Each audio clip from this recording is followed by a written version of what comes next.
Fine student, modern Indian history lecture number 23 and British program and policy को देख रहे हैं हम लोग। और इस क्लास में जुडिशियल स्ट्रक्चर के बारे में जानने जा रहे हैं कि ब्रिटिश से पहले जुडिशियल स्ट्रक्चर क्या था भारत में और ब्रिटिश आने के बाद क्या हुआ। इससे पहले भी विद्यार्थी लोग हम लोग सिविल सर्विस पॉलिसी देख चुके हैं, पुलिस रिफॉर्म्स देख चुके हैं, आर्मी रिफॉर्म्स देख चुके हैं, और हम लोगों ने ये देखा कि जब ब्रिटिश इंटरवीन किया है तो उस हिसाब से कैसे इम्पैक्ट पड़ा है इंडियन सिस्टम पे। क्योंकि ब्रिटिश ने क्या किया है कि स्ट्रक्चर को बहुत ही फॉर्मल बनाया है, और ये चीज़ आपको जुडिशियल सिनेरियो में भी दिखेगा, ये आपको जुडिशियल फील्ड में भी ये चीज़ दिखेगा। तो देखो सिलेबस तो जान रहे हो ना, इसमें सिलेबस अटैच नहीं किए हैं, बट यू नो डैट। यहाँ पे देखते changes in the judicial structure. देखो शुरू में जो ट्रेडिशनल सिस्टम था भारत में, एंशिएंट इंडिया, जानते हो एंशिएंट इंडिया में यही सब जो किताब थे, उस समय तो कोई बाहर से लोग आए भी नहीं थे, भारतीय लोग ही रहते थे कह सकते हो उस टाइम के जो इंडियनियस पीपल थे। तो जब शुरू का जो जस्टिस सिस्टम था, यानी कि जो कोड ऑफ कंडक्ट था, वो इसी किताब से प्रेरणा मान के इसी किताब से डिराइव किया जाता था। जैसे धर्मशास्त्र बाय मनु ने जो लिखा था, अर्थशास्त्र बाय कौटिल्य, नारद स्मृति, ये सब क्या है, सोर्स ऑफ बुक है, समझे, ये बुक है। अब ये जो बुक है, इस बुक से ही तुम्हारा न्याय व्यवस्था चलता था एंशिएंट इंडिया में, समझे थे। इसलिए देखो, this religious text give enough evidence that coherent judicial system exist in ancient India. यानी कि एंशिएंट इंडिया का आपको जुडिशियल सिस्टम समझना है तो आप ये किताब को पढ़ोगे तो आपको समझ में आ जाएगा कि उस समय कोई पनिशमेंट करता था, कोई गलती करता था तो उसके लिए क्या पनिशमेंट था, कोई हीनियस क्राइम किया तो उसके लिए क्या पनिशमेंट था। Everything you can find in this books. इसका मतलब राजा लोग जो थे, जो महाराजा लोग थे एंशिएंट टाइम में, वो ये सब किताब को अपना सोर्स मान के, कोड ऑफ कंडक्ट मान के यहीं से डिराइव करके लोगों को पनिश करते थे एंड लॉ एंड ऑर्डर को मेंटेन करते थे। कहने का मतलब ये हुआ। हाँ, उसके बाद देखो मेडावल इंडिया, जानते हो मेडावल इंडिया में माइग्रेशन, लॉट्स ऑफ माइग्रेशन, बाहर से लोग आना शुरू होंगे, है ना।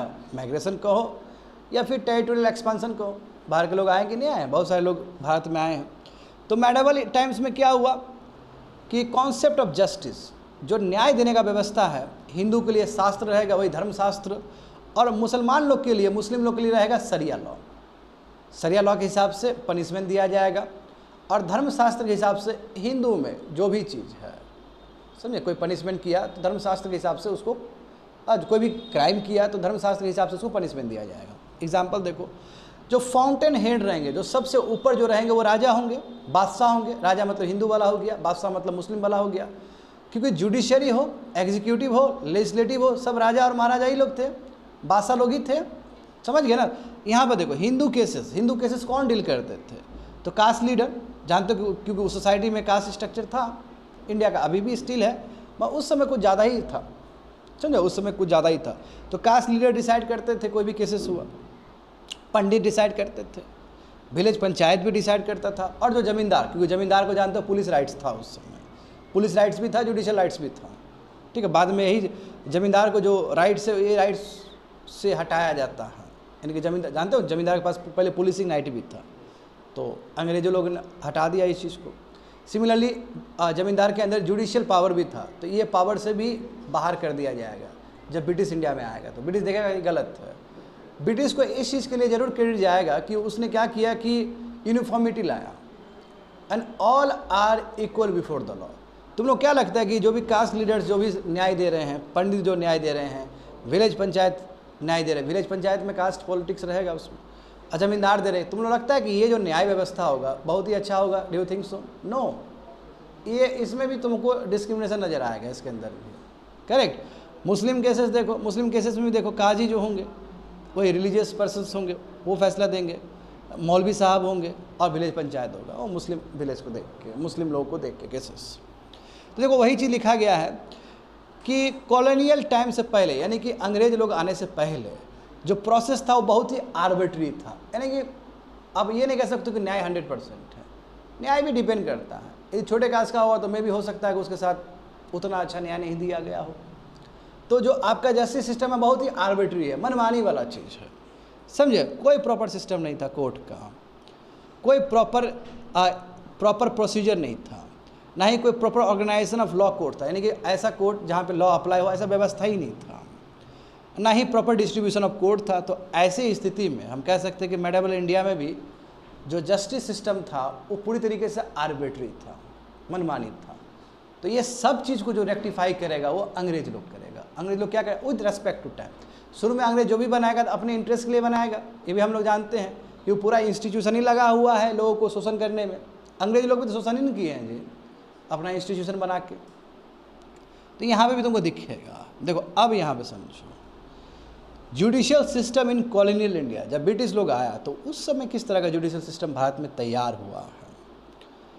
The two essential condition for any sound and effective system of administration of justice, यानी कि दो नेसेसरी कंडीशन है, दो चीज़ चाहिए यदि आपको बहुत ही सुंदर administration of justice system create करना है, यानी कि आपको बहुत सुंदर, effective, productive, efficient and sound justice system बनाना है। तो दो चीज़ चाहिए आपको। नंबर वन क्या है, a well organise system of court, court का व्यवस्था होना, और कोर्ट क्या है, बहुत ही स्ट्रक्चर फॉर्म में।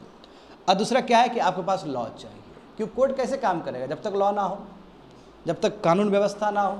आखिर जुडिशरी काम क्या है, अपने मन से तो काम नहीं करता है जुडिशरी।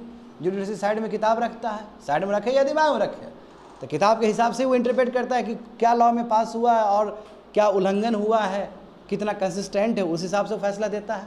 सही बात है ना।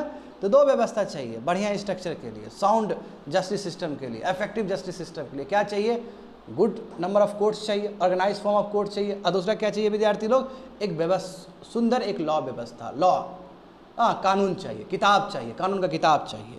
तो a well organise system of court. देखो British first began with the development of system of court which are viable and workable, यानी कि ब्रिटिश ने क्या किया, शुरुआत किया इस सिस्टम का, सिस्टम ऑफ कोर्ट का, जो कि वाइबल हो, यानी कि ऐसा भी ना हो कि जो नहीं चल सके, ऐसा हो जो चल सके, जो फिजिबल हो, हाँ, और प्लस जो वर्केबल हो, जो काम कर सके। अब ऐसा भी कोर्ट तो नहीं बनना चाहिए जिसमें काम ही ना हो।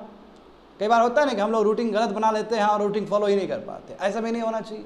फिजिबल होना चाहिए, कोर्ट ऐसा होना चाहिए कि हर लोग को न्याय संगत मिल सके वहाँ पे। दूसरा देखो, ये भी देख सकते हो कि well developed system of law चाहिए, एक बहुत सुंदर लॉ चाहिए। तो ब्रिटिश के टाइम में दो तरह का लॉ बना। एक लॉ जो बना जो ब्रिटिश सिटीजन के ऊपर लागू होगा, क्योंकि इंडिया में ब्रिटिश लोग भी रह रहे हैं ट्रेडिंग मर्चेंट्स के रूप में। तो एक जो लॉ होगा वो पूरा डेडिकेट होगा ब्रिटिश सिटीजन के लिए, यानी कि इन लोग के लिए, अंग्रेज लोग के लिए। और दूसरा जो होगा हमारे लिए, भारतीय के लिए, लोकल्स के लिए। तो अब देखो प्रॉब्लम क्या है कि यूनिफॉर्मिटी चाहिए, क्योंकि जान रहे हैं उनके दुनिया भर का लॉ इधर से भी बन रहा है, सुप्रीम कोर्ट भी अपना प्रेसिडेंट सेट कर रहा है, सुप्रीम कोर्ट का बोला हुआ हर चीज़ ही लॉ है। सुप्रीम कोर्ट ने कुछ फैसला सुना दिया तो वो लॉ है एक तरह से। लेजिस्लेटिव ने पास किया वो भी लॉ है, ब्रिटिश पार्लियामेंट से पास हो रहा वो भी लॉ है, चार्टर एक्ट जो चल रहा था वो भी लॉ है। तो लॉट्स ऑफ कन्फ्यूजन ना, क्योंकि क्या हुआ कि जब बहुत सारे लॉज आएंगे अलग अलग सोर्स से, तो एक दूसरे से क्या करेगा, ये इंटरवीन करेगा, क्लियर नहीं रहेगा, बाउंड्री क्लियर नहीं रहेगा। तो उस चीज़ को रिमूव करने के लिए फर्स्ट लॉ कमीशन बैठा था, याद होना चाहिए तुम लोग को।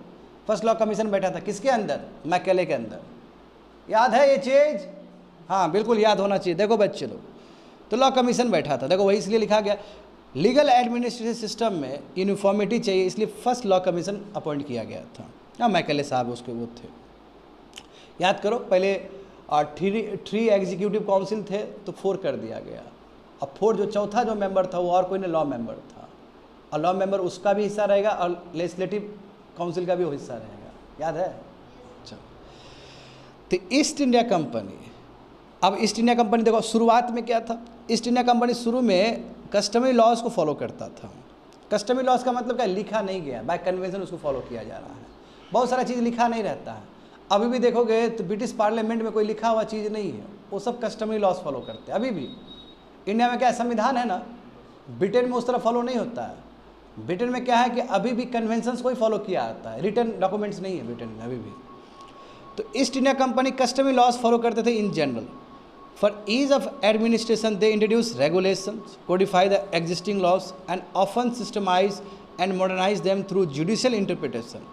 तो एडमिनिस्ट्रेशन के लिए ये लोग क्या करते थे, रेगुलेशन लाते थे, जो भी लॉ है उसको बेटर करते थे। कोडिफाई करने का मतलब क्या है कि बहुत सारा लॉ है जिसमें मान लो कि एक दूसरे से कन्फ्लिक्ट कर रहा है, तो सभी लॉ को लाओ और सिंपल एक लॉ बना दो ताकि इंटरवीन ना करे। तो लॉ को कोडिफाई करना, सिस्टमाइज बनाना लॉ को, और मॉडर्नाइज करना। कैसे? जुडिशियल इंटरप्रिटेशन से। जुडिशियल, क्योंकि जितना बेटर इंटरप्रिटेशन होगा उतना लॉ सार्थक होगा, उतना लॉ बेटर होगा। अभी भी संविधान में कोई क्लॉज में दिक्कत होता है तो सुप्रीम कोर्ट इंटरप्रेट करता है ना उसको, और सुप्रीम कोर्ट एक बार इंटरप्रेट कर दिया तो हो गया, वो अपने आप में एक बेटर लॉ बन गया। यदि कोई भी चीज़ अभी पार्लियामेंट से कोई भी चीज़ पास होता है, मान लो वो इनकन्सिस्टेंट है with the provision of the constitution, तो उसको नल एंड वॉइड करता है ना सुप्रीम कोर्ट। तो ये क्यों करता है? ताकि लॉ बेटर रहे, लॉ एम्बिगुअस ना हो, लॉ क्लियर हो, समझे, ताकि जो आम जनता है, आम नागरिक है, उसके साथ कोई गलत काम ना हो। क्योंकि all are equal before law, मगर लॉ भी तो जस्टिसिएबल होना चाहिए। कुछ गलत लॉ बना दिए और गलत लॉ के हिसाब से किसी को फंसा रहे तो वो भी ठीक नहीं है। इसलिए सेक्शन 124 जानते हो जो सेडिशन का सेक्शन है, इसलिए विवाद में रहता है, और लॉ अपने आप में अनजस्टिफाइड है।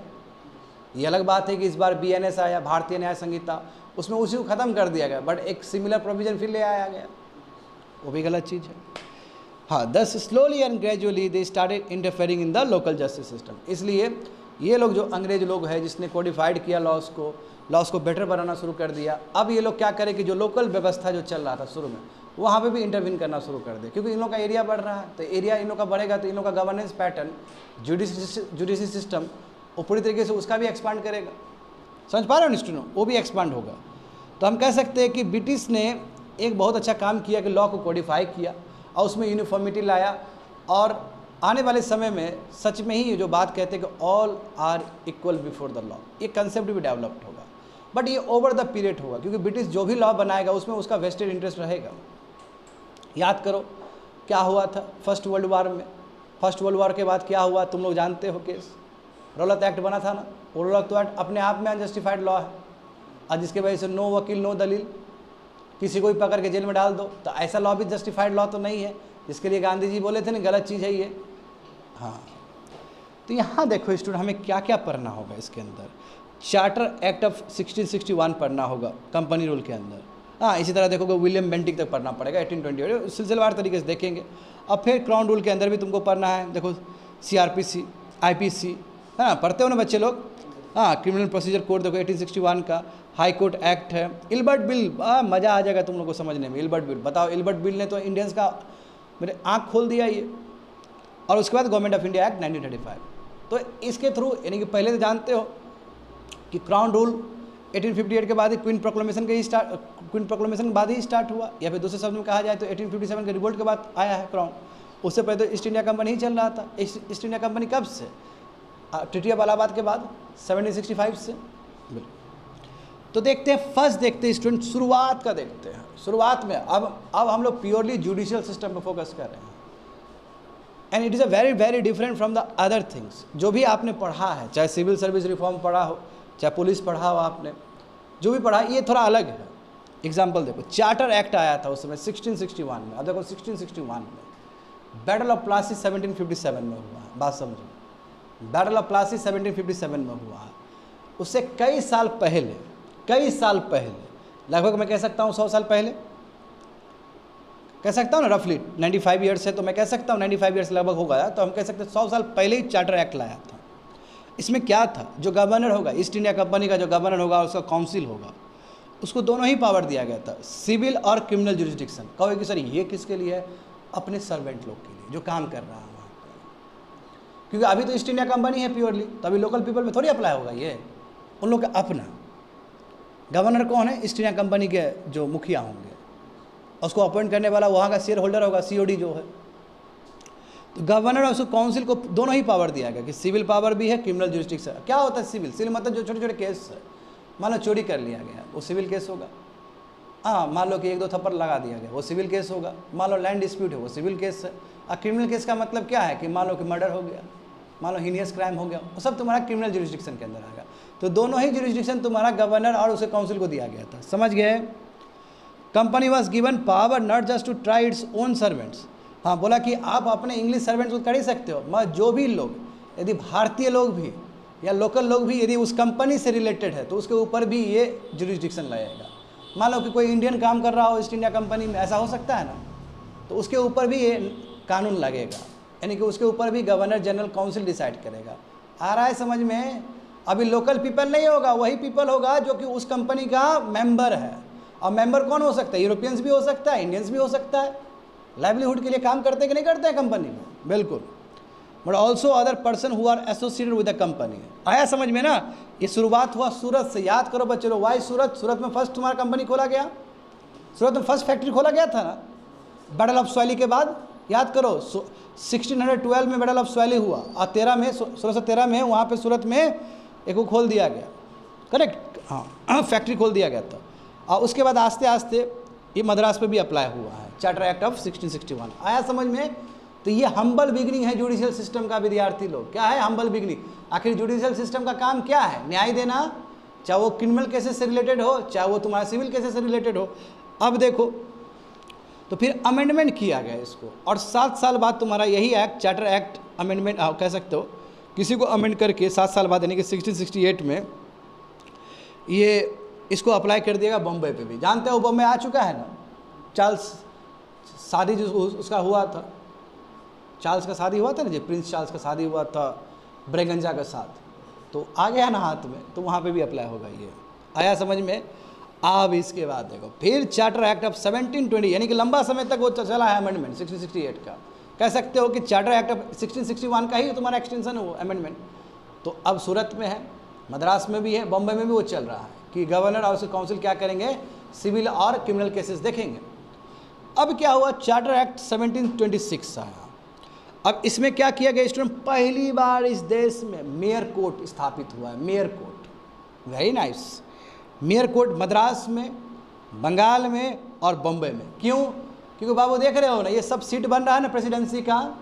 हाँ, ये तीनों प्रेसिडेंसी का सीट बना ना, यानी कि तीनों प्रेसिडेंसी बना, कहने का मतलब ये है, ठीक है।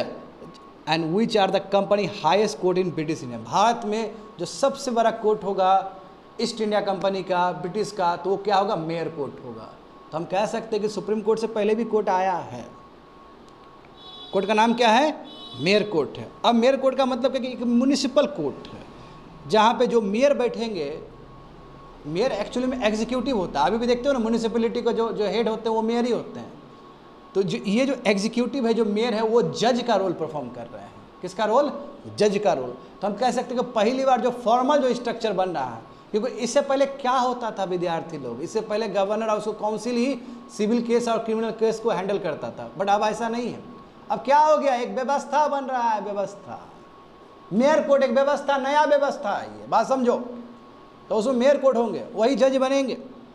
अब पहला जो मेयर कोर्ट बना था यूपीएससी में या बाकी एग्जाम के लिए एक छोटा सा क्वेश्चन बन सकता है, जो पहला जो मेयर कोर्ट बना था भारत में, वो कलकत्ता प्रेसिडेंसी में बना था। आगे देखो, तो देखो ये भी समझने वाली बात है। यानी कि हम कह सकते हैं ना कि 1726 एक तरह से वाटर डिवाइड है जुडिशियल सिस्टम में। उससे पहले व्यवस्था इस तरह का स्ट्रक्चर था ही नहीं। आज 1726 के बाद बहुत सुंदर स्ट्रक्चर क्रिएट हो रहा है जुडिशियल सिस्टम में। देखो वही चीज़ वहाँ पे कि 1726 जो कि एक तरह से वाटर डिवाइड एक बहुत ही इंपॉर्टेंट ईयर है। उससे पहले क्या व्यवस्था, उसके बाद क्या व्यवस्था, देखो अंतर है। गवर्नर जुडिशियल पावर, यानी कि गवर्नर और उसे काउंसिल को जुडिशियल पावर दिया गया था ना विद्यार्थी लोग। तो गवर्नर ये जो जुडिशियल पावर डिराइव करता था कंपनी से। उस तरफ देखो, मेयर कोर्ट जो इस्टेब्लिश हुआ 1726 में, वो चार्टर से हुआ है। और चार्टर यानी कि वो पावर कहाँ से डिराइव हो रहा है? किंग से। You just see the difference. 1726 से पहले किससे? कंपनी से पावर डिराइव हो रहा है, और 1726 के बाद किससे? किंग्स से। अंतर हुआ, नॉट फ्रॉम द कंपनी। यहाँ देखो, before 1726 company servants working at different settlement were subjected to different set of court and this pronouncement lacked uniformity. बात सही है ना? यहाँ मद्रास में है, मुंबई में है, सूरत में, अलग अलग जगह पे है, अलग अलग जगह पे है ना। तो अलग अलग जगह पे तो अलग अलग गवर्नर है, उसका अलग अलग टीम है। ये जो फैसला सुनाएगा, इस फैसले से कोई लेना देना नहीं है उसका। तो लैक ऑफ यूनिफॉर्मिटी नहीं है, समान नहीं है। हो सकता है वही सेम पनिशमेंट यहाँ पे माफ़ कर दिया जाए, हो सकता है वही पनिशमेंट दूसरी जगह पे बहुत बड़ा पनिशमेंट बन जाए। क्यों? लॉ सेम नहीं ना है जी, अलग अलग जगह पे, तो यूनिफॉर्मिटी नहीं है। मगर आफ्टर 1726 क्या हुआ? कॉमन लॉ सिस्टम भारत में बना। और उतना ही नहीं, अब जो भी फैसला सुनाया जाएगा वो लिखित में सुनाया जाएगा, that's called judicial precedents. Judicial precedent का मतलब क्या होता है? लिखित में देना। और लिखित में कोई भी चीज़ जानते हो ना, बहुत ही इंपॉर्टेंट माना जाता है उसको। अभी भी सुप्रीम कोर्ट, हाई कोर्ट जब फैसला सुनाते तो लिखित में सुनाते हैं ना, क्योंकि वो एक अपने आप में एक लॉ है। तो अब जुडिशियल प्रेसिडेंट्स हो रहा है, क्यों? क्योंकि मेयर कोर्ट बना है, एक प्रॉपर कोर्ट बना जहाँ पे मेयर जज का रोल प्ले कर रहे हैं। पहले ऐसा नहीं था, पहले जो प्रोनाउंसमेंट था उसमें लिखित वाला कोई कॉन्सेप्ट ही नहीं था, वर्बल था वो। अब मुँह से ओरली बोल दिया, बात खत्म। कंपनी ऑफिशियल्स हुआ ट्रेडर्स, बताओ जो कंपनी ऑफिशियल वही ट्रेडर थे बाबू, वही वो कोर्ट सिस्टम चलाते थे पहले वाला सर। क्योंकि देखो गवर्नर के पास तो पावर है, व्यवस्था होगा छोटा मोटा कोर्ट वाला, बट फॉर्मल नहीं है। बताओ उसमें मर्चेंट, क्योंकि ट्रेडिंग कंपनी का मतलब मर्चेंट्स, अब मर्चेंट ही तुम्हारा जज का रोल प्ले कर रहा था 1726 से पहले। तो सोचो ये किस तरह का फैसला देता होगा, क्योंकि ये स्पेशल आदमी तो नहीं है, स्पेशलिस्ट माइंड तो नहीं है इसका। 1726 के बाद क्या हुआ कि landmark in the history of legal system in India as it set to introduce English laws in the country.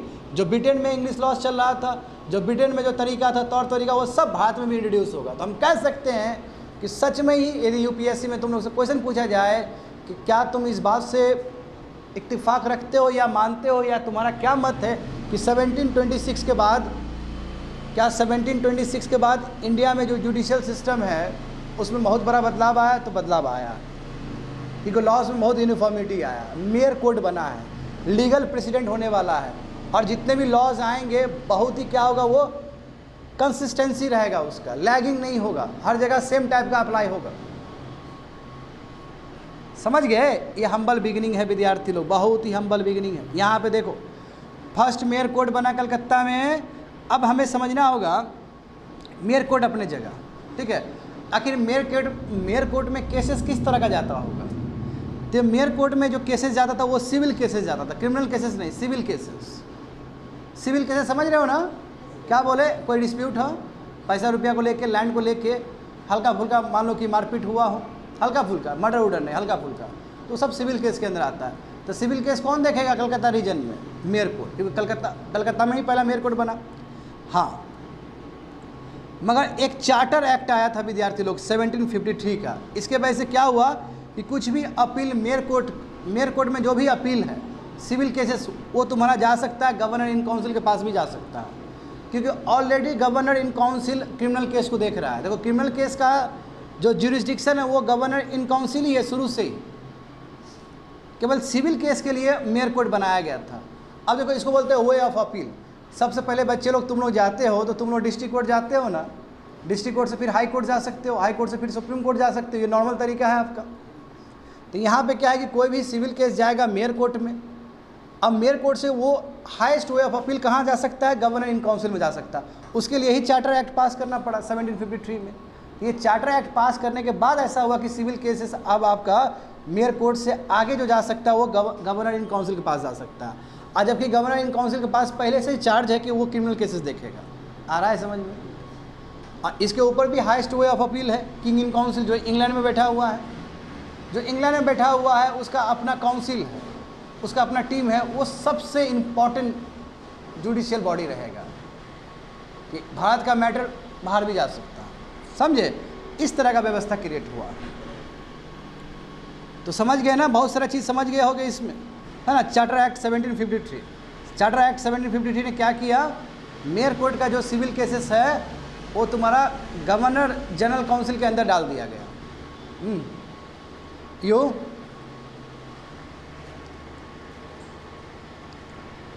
आया समझ में ये चीज़? अब यहाँ पे देखो, आफ्टर डुअल एडमिनिस्ट्रेशन 1765, समझ गए ना? आफ्टर, रुक जाओ, आफ्टर डुअल एडमिनिस्ट्रेशन 1765, जानते हो 1765 रॉबर्ट क्लाइव, याद है? तो 1765 में हम जानते हैं कि ट्रीटी ऑफ इलाहाबाद भी हुआ है, 1764 में बक्सर हुआ, उसके बाद इलाहाबाद ट्रीटी हुआ है, उसके बाद ही तो दीवानी राइट्स मिला है बंगाल, बिहार और उड़ीसा का। We have seen this things. Presidency देखो, अब प्रेसिडेंसी कैसे काम कर रहा है? जैसे मान लो कि बंगाल प्रेसिडेंसी है तो दोनों ही कोर्ट है, मेयर कोर्ट में सिविल केस जा रहा है और तुम्हारा गवर्नर इन काउंसिल के अंदर तुम्हारा क्रिमिनल केसेस आ रहा है। सही बात है ना? और वे ऑफ अपील में सिविल केस यहाँ पे भी जा सकता है, यानी गवर्नर इन काउंसिल के पास भी आ सकता है, और किंग बैठा हुआ है वहाँ पे इंग्लैंड में, जो कि हाईएस्ट कोर्ट ऑफ अपील है। सिंपल। हाँ, अब देखो, जब अंग्रेज ने अपना एक प्रेसिडेंसी बनाया तो आसपास का भी बहुत सारा एरिया होगा, तो आसपास का जो एरिया है उसको मुफिसिल बनाया है। देखो मुफिसिल, और मुफिसिल एक्चुअल में जो कंट्रोल करता था वो जमींदार कंट्रोल करता था, क्योंकि पहले जानते हो कि जमींदार का बहुत बड़ा रोल था। तो ब्रिटिश क्या करेगा, जो जमींदार जो कंट्रोल करता था, आस्ते आस्ते जमींदार को, पहले तो इससे पहले हम लोग समझते थे जमींदार के अंदर जो पुलिस राइट था, पुलिस का जो पुलिसिंग जो पावर था उसको ख़त्म किया गया। एट द सेम टाइम अब आने वाले समय में जो जुडिशियल राइट है, जो फैसला देने का अधिकार था जमींदार को, उस राइट से भी उसको वंचित किया गया, जो कि बहुत उचित है, क्योंकि जमींदार लोग कितना ही एक्सपर्ट होंगे जुडिशरी में। यहाँ समझो, यहाँ पे समझो, जैसे ब्रिटिशर्स को दीवानी राइट्स मिला बंगाल, बिहार, उड़ीसा में 1765 में, तो वो एक कॉन्सेप्ट के साथ आया, मुफिसिल्स कॉन्सेप्ट के साथ आया। ये मुफिसिल्स क्या होता है? मुफिसिल का मतलब वो टेरिटोरी जो प्रेसिडेंसी टाउन के आसपास है। प्रेसिडेंसी टाउन तो मैं पूरा बंगाल पूरा कंट्रोल ब्रिटिश का, मैं उसके आसपास का जो पेरिफेरल एरियाज है, उसके आसपास का जो एरियाज है, हाँ, जो ब्रिटिश के अंदर आ गया था, तो वहाँ प्रशासन चलाने के लिए, वहाँ जुडिशरी चलाने के लिए उसने क्या किया, एक नया कॉन्सेप्ट लाया, दैट इज कॉल्ड मुफिसिल सिस्टम्स। दो देर वर वेल इस्टेब्लिश। देखो हम तो जानते हैं कि प्रेसिडेंसी टाउन में तो बहुत सुंदर व्यवस्था है। देखो एक तरफ मेयर कोर्ट है, एक तरफ गवर्नर इन काउंसिल है, तो उसके साथ क्या किया जाए, तो the same was required in the, इसलिए ये लोग को लगा कि नहीं, जो मुफिसिल एरियाज़ है, जो प्रेसिडेंसी के आसपास जो एरिया है, यहाँ पर भी व्यवस्था उचित होना चाहिए, क्योंकि मुफिसिल एरिया क्या है, तुम्हारा प्रेसिडेंसी के आसपास है, क्योंकि वहाँ पे भी कोई हरकत होगा तो प्रेसिडेंसी भी इम्पैक्ट होगा, समझ गए। और मुफिसिल में वहाँ जमींदार लोग कंट्रोल करता था वो चीज़, देखते हो ना, वहाँ पे लिखा गया है ना, मुफिसिल में देखो जमींदार कंट्रोल करता था। तो ये लोग को लगा कि नो, जब इतना सुंदर प्रेसिडेंसी में व्यवस्था है, एक तरफ मेयर कोर्ट है जो सिविल केस देख रहा है, एक तरफ गवर्नर इन काउंसिल है जो कि तुम्हारा क्रिमिनल केस देख रहा है, सही बात है ना। तो जो पेरिफेरल एरियाज है मुफिसिल्स, वहाँ पे भी कुछ होना चाहिए। देखो there was a need for, समझ गए ना, हाँ, the same was required in this adjoining areas which were to be called mofussil, सही बात है। There was a need for judicial reform, judicial reforms का जरूरत था स्टूडेंट, क्योंकि कोई सेंट्रलाइज जस्टिस सिस्टम था नहीं, सबका अलग अलग अलग अलग अलग अलग प्रेसिडेंसी का अलग अलग, करप्शन थे कोर्ट में, इंग्लिशमैन बहुत ज़्यादा एट्रोसिटी कर रहा था लोकल पीपल के लिए, ये खुद अंग्रेज को भी पता था ये चीज़, समझे। और कनेक्शन था जी, हाँ, जुडिशियल और तुम्हारा रेवेन्यू एडमिनिस्ट्रेशन एक दूसरे से कनेक्शन था। जब ऐसा कनेक्शन हो और करप्शन हो, वहाँ पे डिस्क्रिमिनेशन हो, वहाँ पे एट्रोसिटी हो, बदमाशी हो इंग्लिशमैन का, तो इन लोग को भी लगा कि नो, एक यूनिफॉर्म सिस्टम चाहिए। तो इसका मतलब इसमें बदलाव आने जा रहा है, इसमें बदलाव आएगा। तो कैसे बदलाव आएगा, तो यहाँ पे देखो, वारेन हस्टिंग, देख रहे हो ना, ये व्यक्ति सब अलग अलग क्षेत्र में रिफॉर्म्स ला रहे हैं ना, बिल्कुल। तो यहाँ जुडिशियल सिस्टम में भी इन्होंने रिफॉर्म्स लाया। वारेन हस्टिंग जान रहे हो ना तुम लोग, जो गवर्नर ऑफ बंगाल था वो अब क्या बना, गवर्नर जनरल ऑफ बंगाल बना, और जो मद्रास और बम्बई जो प्रेसिडेंसी है वो सबऑर्डिनेट हो गया इसका, सही बात है ना। कितना दिन से पढ़ रहे हो ये चीज़, तो देखो ये नया कॉन्सेप्ट के साथ आया। सबसे पहले जो नीचे लेवल पर रहेगा वो small cause court at village level, village level पे एक छोटा सा कोर्ट रहेगा, उसमें कोई भी जाके अपना कोई भी शिकायत वो दे सकता है, चाहे वो सिविल केस शिकायत हो, चाहे वो क्रिमिनल केसेस से रिलेटेड हो। यदि सिविल से रिलेटेड है, अब अच्छे समझते जाओ, यदि वो सिविल केसेस से रिलेटेड है तो जो नेक्स्ट वे ऑफ अपील होगा वो कहाँ पे होगा, मुफिसिल दीवानी अदालत। तो सिविल तुम्हारा दीवानी से रिलेटेड है। यदि कोई क्रिमिनल केसेस होगा तो नेक्स्ट वे ऑफ अपील, मतलब यानी कि विलेज से उठ के कहाँ पे जाएगा वो, मुफिसिल फौजदारी अदालत में जाएगा। फौजदारी का मतलब ही होता है क्रिमिनल केसेस को देखना। फिर मुफिसिल दीवानी अदालत से आगे कहाँ जा सकता है, जैसे ही बोलते हैं ना कि डिस्ट्रिक्ट कोर्ट से हाई कोर्ट से सुप्रीम कोर्ट, समझ पा रहे हो ना। उसी तरह मुफिसिल दीवानी अदालत से आगे कहाँ जाएगा, सदार दीवानी अदालत। और इस तरह मुफिसिल फौजदारी अदालत से आगे कहाँ जाएगा, तो सदार निजामत अदालत। समझ गए ना, ये व्यवस्था बनाएगा सिविल केस और तुम्हारा क्रिमिनल केसेस को डील करने के लिए। अब यहाँ पे समझो, यहाँ पे गौर करना विद्यार्थी लोग, यहाँ पे बहुत ही अलग तरीके से चीज़ों को अरेंज किया गया है। जितना भी सिविल केसेस है उसमें अंग्रेज लोग खुद बैठ रहे हैं शासन करने, क्योंकि सिविल केस में पैसा रुपया इन्वॉल्व है, उसमें डिस्प्यूट इन्वॉल्व होगा पैसा से रिलेटेड। मगर क्रिमिनल केसेस में तो ऐसा कुछ नहीं होगा। क्रिमिनल केसेस में मतलब क्या, मर्डर हो गया तो जो मर्डर वाला टाइप का जो केसेस है वो इंडियंस को दे दिया कि इंडियंस खुद देखेगा, उसमें रहेंगे अंग्रेज भी रहेंगे, मगर इंडियंस भी पार्टिसिपेट करेगा। मगर जो सिविल केसेस है उसमें अंग्रेज डोमिनेट करेंगे। एग्जाम्पल देखो, मुफिसिल दीवानी अदालत में कौन रहेंगे, कलेक्टर रहेंगे। उसको हेट करने वाले। एंड जो जस्टिस दिया जाएगा वो हिंदू लॉ के हिसाब से दिया जाएगा, कोई यदि हिंदू है तो, और तुम्हारा मुस्लिम लॉ यानी कि शरिया लॉ के हिसाब से दिया जाएगा, कोई यदि मुस्लिम कैंडिडेट है तो, यदि मुस्लिम पिटिशनर है तो वो मुस्लिम लॉ के हिसाब, शरिया लॉ के हिसाब से दिया जाएगा। ऊपर देखो सदर दीवानी अदालत, उसमें गवर्नर खुद बैठे रहेंगे, प्रिसाइड, हाँ प्रेसिडेंट कौन है, गवर्नर रहेंगे, और गवर्नर को जो असिस्ट करेगा वो कंपनी का ऑफिसर रहेगा। देखो हाईएस्ट वे ऑफ अपील हो गया। बट उस तरफ देखो क्रिमिनल केसेस, देखो क्रिमिनल केसेस में जो जाएगा मुफिसिल फौजदारी अदालत में जाएगा, वहाँ पे खुद इंडियन ऑफिसर बैठे रहेंगे। तो हिंदू के लिए अलग बैठे रहेंगे, मुस्लिम के अलग बैठे रहेंगे। यहाँ पे काजी और मुफ्तीस होंगे मुस्लिम के लिए, हाँ, मगर कलेक्टर के सुपरविज़न में काम करने तो दिया जा रहा है मुस्लिम को, हिंदू को, हिंदू भी बैठे रहेंगे अपना, हिंदू के जो लीडर होगा बैठे रहेंगे। हिंदू किस केस, हिंदू लॉ के हिसाब से, सिंपल बात है। उसी तरह देखो सदर निजामत अदालत, वहाँ पे भी देखो ड्यूटी निजाम बैठे रहेंगे, यानी कि निजाम मतलब वही मुस्लिम, और उसको भी असिस्ट करने वाले वही काजी रहेंगे और चीफ मुफ्ती रहेंगे। तो यहाँ देखो अब फिर हिंदू के लिए भी लिखा नहीं गया, हिंदू के लिए भी अपना रहेगा, केवल मुस्लिम के लिए लिखा गया। तो हिंदू का भी क्रिमिनल केसेस जाएगा, तो जो भी धर्मशास्त्र है, जो भी चीज़ है उस हिसाब से इंटरप्रेट होगा। अब यहाँ पे गौर करना विद्यार्थी लोग, तो यहाँ पे तुमको साफ साफ नजर आएगा कि जो सिविल केसेस है पूरा अंग्रेजी देख रहा है, चाहे वो मुफिसिल दीवानी अदालत में देख रहा हो, चाहे वो सदर दीवानी अदालत में देख रहा हो। मैं इधर देखोगे तो क्रिमिनल के मुफिसिल फौजदारी अदालत में हिंदू लोग को आगे बढ़ाया गया, या मुस्लिम लोग को, यहाँ के लोग को बढ़ाया गया कि आप काजी हो और आप जज के रूप में करो, under the supervision of collector. क्योंकि ठीक उसका काउंटर कलेक्टर है ना, इस तरफ मुफिसिल दीवानी अदालत में कलेक्टर हेड कर रहा है, तो ठीक ये पावर इसको भी दिया गया, बट उसके सुपरविजन में काम करने वाला नीचे इंडियंस लोग रहेंगे, मुफ्ती रहेंगे, या फिर हमारे इंडियंस जो पंडित लोग रहेंगे। आया समझ में ना। देखो अब देखो इन्होंने क्या किया, जमींदार जिसको जुडिशियल फंक्शन मिलता था करने के लिए, मुफिसिल में था ना जमींदार, खत्म, उसको पुलिसिंग राइट से भी ख़त्म कर दिया गया और उसको जुडिशियल राइट से भी ख़त्म कर दिया। अब उसको उसका काम जुडिशरी फंक्शन नहीं है जे, and broad judicial proceeding writing. देखो अब क्या है, राइटिंग व्यवस्था होगा, अब लिखित में आपको जजमेंट देना होगा। इंडियन जजेस भी है, बट इंडियन जजेस कहाँ पे इन्वॉल्व है, फौजदारी अदालत में है, ना ही तुम्हारा दीवानी में नहीं है, दीवानी अदालत में नहीं है। दीवानी अदालत में कौन है, अंग्रेज। अब फौजदारी में कौन है, इंडियन जजेस भी है, but under the supervision of English man, under the supervision of collector. Collector हमेशा इंग्लिश मैन रहेगा उस तरह, क्योंकि जानते हो कि अभी जो सिविल सर्वेंट है वो इंडियंस नहीं बन सकते। आया समझ में ये चीज़। हाँ, ये स्ट्रक्चर बहुत इंपॉर्टेंट है विद्यार्थी लोगों, आज है, गहराई है आज के विषय में, हर एक जगह पे आपको समझना है ठीक से। जुडिशियल सिस्टम सिविल सर्विस इतना आसान नहीं है विद्यार्थी लोग। आगे देखो, रेगुलेटिंग एक्ट ऑफ 1773 आया ना, हाँ आया कि नहीं आया, इसका मतलब वहाँ क्राउन कंट्रोल करेगा ना, यहाँ का ईस्ट इंडिया कंपनी को रेगुलेट करेगा। तो देखो इसमें क्या हुआ, ये ठीक है, सब कुछ आपका ठीक है, सदर दीवानी अदालत इधर ठीक है, सिविल केसेस के लिए इधर सदर निजामत अदालत ठीक है।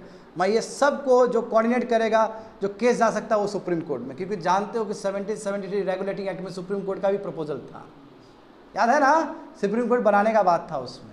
तो सुप्रीम कोर्ट के अंदर केसेस दोनों ही आ सकता है, सिविल केसेस भी और क्रिमिनल केसेस भी। यानी कि दूसरे तरीके से कहा जाए तो सदर दीवानी अदालत जिसमें अंग्रेज कंट्रोल कर रहा है, सदर निजामत अदालत जिसमें इंडियंस लोग हैं, ये दोनों केस तुम्हारा फाइनली सुप्रीम कोर्ट में हाईएस्ट वे ऑफ अपील के रूप में आ सकता है। देखो वही चीज़ लिखा गया है कि रेगुलेटिंग एक्ट ऑफ 1773 में सुप्रीम कोर्ट बनाने का बात था, समझे, was establish at Calcutta which was a competent to try to British subject. यानी कि जितने भी ब्रिटिश लोग इन्वॉल्व है, ब्रिटिश सिटीजन्स हैं, उसको उसके ऊपर फैसला देने का जो अधिकार होगा वो सुप्रीम कोर्ट का होगा, समझे। And the subordinated factories including Indians, और यदि इंडियंस का भी है फैक्ट्रीज, क्योंकि उसके जुरिडिक्शन में आता है, तो सुप्रीम कोर्ट बिल्कुल फैसला सुना सकता है।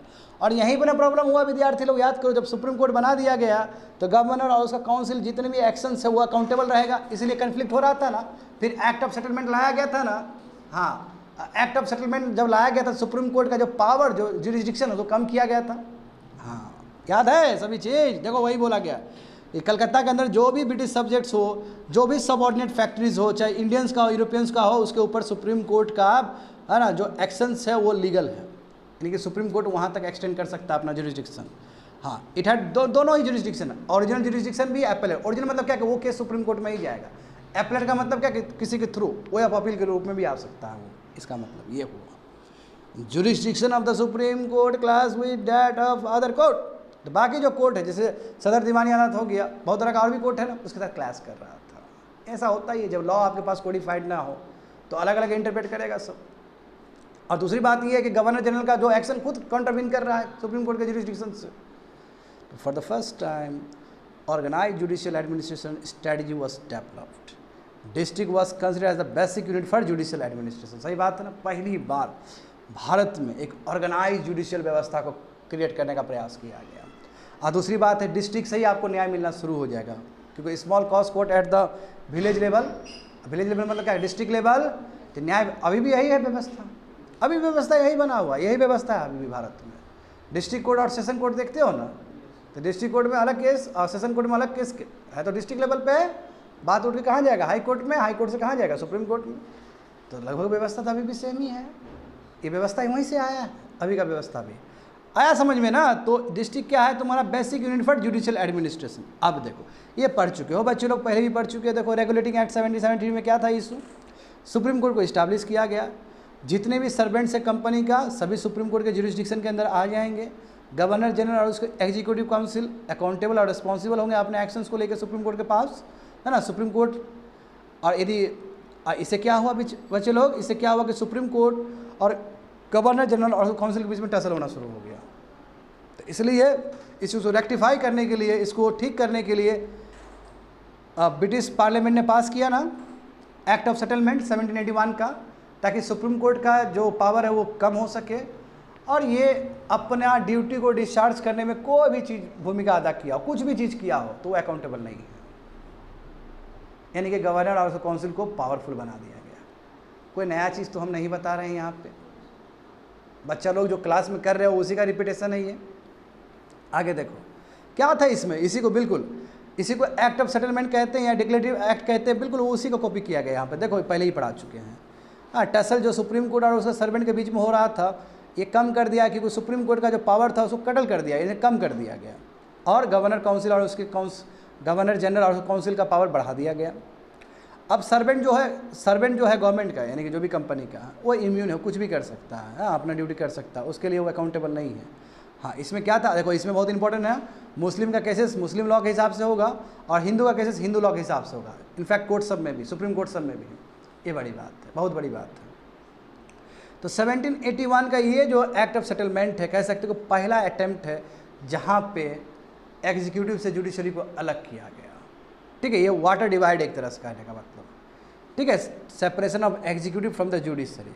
क्योंकि कहा गया कि एग्जीक्यूटिव का इतना रोल है, जुडिशरी का इतना रोल है, इंटरवीन नहीं होना चाहिए। यदि एग्जीक्यूटिव कुछ ज़्यादा काम कर जुडिशरी जा रहा है तो सुप्रीम कोर्ट के लिए अकाउंटेबल नहीं है वो।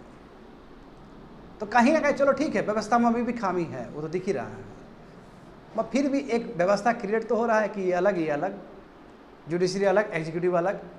तो पहला व्यवस्था क्रिएट है सेपरेशन ऑफ पावर का।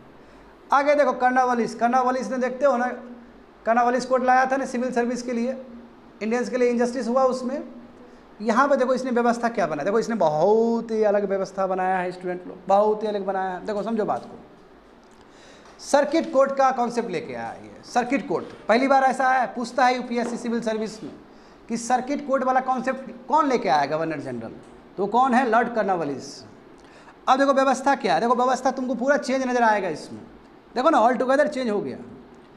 सदर दीवानी अदालत है, यानी कि दोनों के लिए होगा, सिविल के, किसके लिए, सिविल केस के लिए, दीवानी अदालत है तो सिविल केस के लिए। देखो नीचे क्या है, अमीन है या मुंसिफ कोर्ट है या रजिस्ट्रार कोर्ट है नीचे लेवल पे। उसके ऊपर क्या है, डिस्ट्रिक्ट कोर्ट है, क्योंकि ये जो मुंसिफ कोर्ट है ये विलेज लेवल का है। ये बात फिर डिस्ट्रिक्ट कोर्ट में पहुँचेगा। डिस्ट्रिक्ट कोर्ट से तुम्हारा 4 सर्किट कोर्ट है। 4 सर्किट कोर्ट मतलब क्या, 4 अलग अलग जगह पे तुम्हारा सर्किट कोर्ट है। फिर वहाँ से मामला जाएगा तो सदर अदालत में जाएगा, सदर दीवानी अदालत में जाएगा। तो बात समझो यहाँ पे है क्या, पहले लोएस्ट कोर्ट देखते, नीचे वाला देखते, अमीन, मुंसिफ कोर्ट या रजिस्ट्रार कोर्ट भी कह सकते हो। जो लोएस्ट कोर्ट है वहाँ, अब देखो ये सब हम दीवानी से रिलेटेड बोल रहे हैं, यानी कि सिविल केसेस है, ये सिविल केसेस है विद्यार्थी लोग। अभी क्रिमिनल केसेस भी पढ़ेंगे, ये सिविल केसेस है, यानी कि पैसा रुपया से रिलेटेड होगा, ये पैसा से रिलेटेड डिस्प्यूट जो भी होगा उससे रिलेटेड होगा। तो लोएस्ट कोर्ट में देखो बच्चे लोग, यदि कोई भी पैसा रुपया जिसमें डिस्प्यूट हुआ 50 रुपया से कम, 50 रुपीज़ उस समय के लिए बहुत है, 50 रुपया से कम यदि कोई भी डिस्प्यूट हुआ ऐसा केसेस, तो ये मुंसिफ कोर्ट में जाएगा, जहाँ पे इंडियन ऑफिसर बैठे रहेंगे, या फिर ये रजिस्ट्रार कोर्ट में भी जा सकता है, जहाँ पे यूरोपियंस बैठे रहेंगे। यानी कि दोनों की तरफ दरवाज़ा खोल दिया गया। 50 रुपया से कम वाला कोई डिस्प्यूट है, ऐसा कोई केस है, तो या तो मुंसिफ कोर्ट में जा सकता है या फिर रजिस्ट्रार कोर्ट में जा सकता है। आगे देखो, फिर डिस्ट्रिक्ट कोर्ट में कौन सा जाएगा, यही डिस्ट्रिक्ट कोर्ट को यहाँ पे जो जज बैठेंगे उसी को हम सेशन जज कहेंगे। देखो अभी भी ट्रू है ये बात। तो जो जज बैठेंगे डिस्ट्रिक्ट कोर्ट में वो सेशन जज है। द सेशन जज was essentially an English man, English man ही रहेंगे, ठीक है। और देखो बच्चे, वो जो फैसला सुनाएगा केवल इंडियंस के लिए फैसला सुनाएगा, यूरोपियंस के लिए नहीं, अंग्रेज के लिए नहीं। Point to be noted, point to be noted. District court में जो सेशन जज बैठे हैं वो जो फैसला सुनाएंगे केवल इंडियंस के लिए फैसला सुनाएंगे, अंग्रेज लोग के, यूरोपियंस लोग के लिए फैसला नहीं सुनाएंगे, उसके लिए अलग ही सिस्टम होगा। थोड़ा ऊपर देखो, 4 सर्किट कोर्ट बनाया गया ना। 4 सर्किट कोर्ट कहाँ सर्किट कोर्ट बना, ढाका में बना जी, ढाका मतलब अभी बांग्लादेश, कलकत्ता में बना, मुर्शिदाबाद में बना और पटना में बना, क्योंकि जानते हो यही एरिया में ब्रिटिश शासन कर रहा है, दीवानी राइट्स मिला है। बंगाल, बिहार, उड़ीसा, जान रहे हो ना। हाँ, 4 तुम्हारा सर्किट कोर्ट बनाया गया अलग अलग जगह पे। मगर देखो, this court heard appeals from the district except the English, समझ गए, सेम चीज़ ना, कि जितने भी डिस्ट्रिक्ट कोर्ट से वे ऑफ अपील के रूप में ऊपर आया है तो केसेस लेगा इंडियंस के लिए, इंग्लिश के लिए नहीं। यहाँ पे भी इंग्लिश एक्सेप्शनल है, इंग्लिश के लिए नहीं केस ये लड़ा जाएगा यहाँ पे, उसके लिए अलग व्यवस्था। और ऊपर देखो, सदर दीवानी अदालत, ये जानते हो ये हाईएस्ट कोर्ट ऑफ अपील है, सही बात है ना। हेड क्वार्टर कहाँ पे होगा, कलकत्ता में होगा। तो जितने भी है 4, देखो सुप्रीम कोर्ट कहाँ, दिल्ली में है ना, एक ही सुप्रीम कोर्ट है हमारे पास, हाई कोर्ट तो बहुत सारा है हमारे पास। तो जो फाइनल वे ऑफ अपील होगा वो सदर दीवानी अदालत होगा, और उसके ऊपर भी है सुप्रीम कोर्ट तो पड़ा हुआ ही है। यानी कि 4 सर्किट कोर्ट से आया यहाँ पे, सदर दीवानी अदालत में आया, सदर दीवानी अदालत से सुप्रीम कोर्ट अभी रहेगा, तो है स्टेट। अब यहाँ पे देखो, अब समझो, अच्छा सॉरी, सुप्रीम की कौन सा ईयर है, 1793 है, आई एम सॉरी। अभी सुप्रीम कोर्ट में भी बहुत सारे चेंजेस होगा, मैंने गलती सुप्रीम कोर्ट बोल दिया। यदि सदर दीवानी अदालत से आगे जाए तो कहाँ जाएगा, बात समझो।